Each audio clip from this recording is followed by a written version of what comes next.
नमस्कार दोस्तों। तो आज मैं लेकर आया हूं क्लास 12 की second unit inverse trigonometry function मतलब प्रतिलोम त्रिकोणमिति फलन का एक्सरसाइज 2.2 का क्वेश्चन नंबर 11 है, जो कि बच्चों ने मेरे से बोला था कि सर आप हमारे लिए आगे के भी रेगुलर क्वेश्चन करा दीजिएगा ट्रिग्नोमेट्री के। तो मैंने बोला ठीक है, तो इसको हम लेकर आए उसी सीरीज में क्वेश्चन नंबर 11। क्वेश्चन नंबर 11 आपका ये रहा, tan inverse 2 cos 2 sin inverse 1/2 bracket 1 और होल ब्रैकेट 1। क्लियर? इस प्रकार से तो आपका सीबीएसई प्लस एमपी बोर्ड दोनों के लिए है। ठीक है, इसको सॉल्व करना है आपको। तो अपन करते हैं इस प्रकार से। आपको दिया हुआ है tan इनवर्स, ये आपका रहेगा ही 2 cos, ये रहेगा ही 2 sin इनवर्स। अब जो 1/2 दिया हुआ है, क्लियर, क्योंकि साइन इनवर्स है, साइन इनवर्स को हमें क्या करना है, रिमूव करना है यहाँ से। साइन इनवर्स कब हटेगा, जब हम यहाँ पर साइन लाएंगे। क्या लाएंगे? साइन। तो जो 1/2 लिखा है, अब 1/2 आपको जो लिखा है, तो 1/2 साइन के किस कोण पर इसकी वैल्यू 1/2 होती है। तो आपको पता है ट्रिग्नोमेट्री जो टेबल होती है उसमें साइन 30 की वैल्यू कितनी होती है, 1/2 होती है। साइन 30 की वैल्यू कितनी होती है, 1/2 होती है। क्लियर? साइन 30 की वैल्यू 1/2 होती है। तो इसमें से जो आपका साइन 30 है, साइन 30 के हम के लिए क्या लिखते हैं, π/6 लिखते हैं। क्या लिखते हो?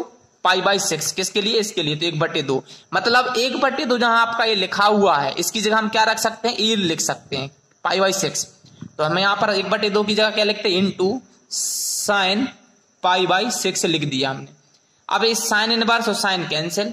ठीक है, अब क्या बचा आपका, 2 × π/6 बचा। तो आपका क्या बचा, tan इनवर्स 2 cos × 2 × π/6 बचा। अब यहां से हम 2 से कैंसिल करोगे तो आ जाएगा 3। कितना आ जाएगा, 3। क्लियर? अब हमारे लिए आगे सॉल्व करना है, ये बचा आपका π/3। तो आपका हो जाएगा tan इनवर्स 2 cos π/3। अब cos π/3 की वैल्यू क्या होती है, तो हम यहां लिख रहे हैं cos π/3।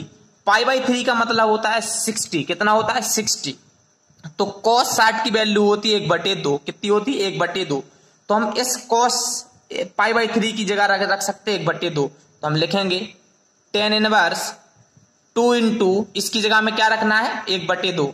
1/2 रख दिया। इससे कैंसिल होगा तो बचेगा 1। आपका क्या आ चुका है यहाँ पर, tan इनवर्स और यहां आ गया 1। क्या आ चुका है, 1।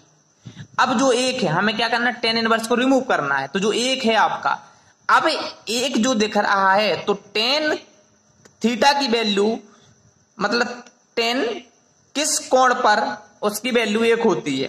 तो आपको पता है tan 45 होता है, जो उसकी वैल्यू 1 होती है। मतलब tan 45 इक्वल टू क्या होता है, 1 होता है। और 45 को हम लिखते हैं π/4। क्या लिखते हो, π/4 इक्वल टू 1। तो हम 1 की जगह क्या लिख सकते हैं, tan π/4 लिख सकते हैं। तो हम यहां पर क्या लिख देंगे, tan इनवर्स तो है, 1 की जगह क्या लिखना है, हमें tan π/4 लिखना है। क्लियर? तो tan से tan इनवर्स कैंसिल, बचा क्या आपका π/4। क्या बचा आपका, π/4। तो ये आपका फाइनल आंसर था। तो इस प्रकार से आपको इस प्रकार से सॉल्व करने पड़ते हैं। तो ये था आपका 11th क्वेश्चन। इसके बाद हम नेक्स्ट क्वेश्चन कराएंगे